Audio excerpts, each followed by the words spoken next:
some of us are looking at the systemic problems and the root issues of why this is happening.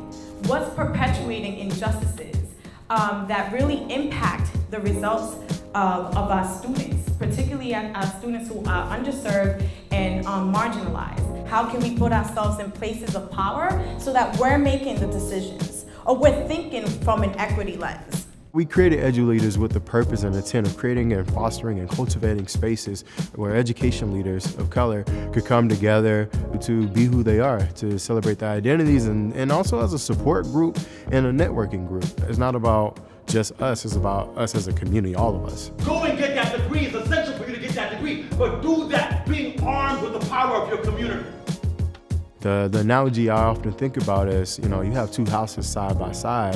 One of the houses is on fire. If you don't put out the fire that's on the house first, the whole neighborhood is in jeopardy of burning down. And right now, the fire is the fact that we do not have enough teachers of color in the profession, and we don't have enough people of color in the education profession in general for the purposes of helping students succeed and allowing them to see themselves reflected in positions that are leading classrooms, leading schools, leading districts, leading organizations, so that they too can see themselves in those positions and strive to be something greater. Once a person can heal enough to see a version of themselves as excellent, then academic standards become light work. We should be funding opportunities for teacher pipeline development. We should be funding programs in schools that work, opportunities to put people who look like these kids in front of them, whatever that looks like.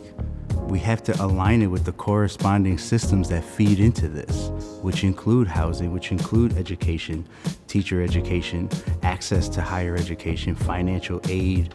It's not that it can't be done. We wrote these laws. We can rewrite them. Be part of the conversation, because this is what we're talking about. We're talking about being in one room, holding our leaders accountable, being part of the discussion, and coming up with solutions. Know that our work is to ensure that young folks see themselves as brilliant.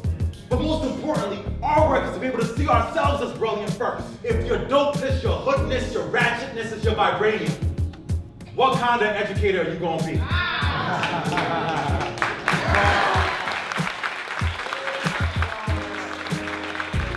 Rhode Island is the place to start.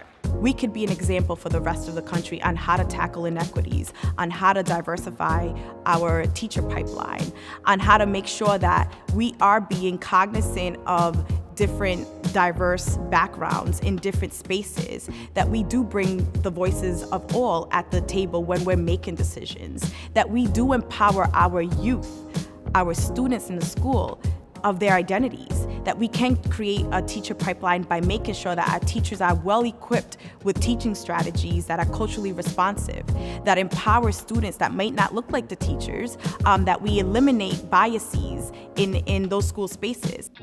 There's young, aspiring, great communicators, purveyors of knowledge who need to be in the classroom, who need to be in before and after school programs, who need to be summer camp counselors.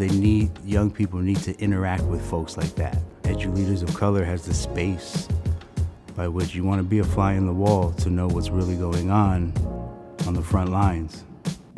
It could all start here, and so if we work together with politicians, with district leaders, state leaders, with parents, with our youth, most importantly, with teachers and other community members, I believe that we could be a perfect example of how to change the narrative.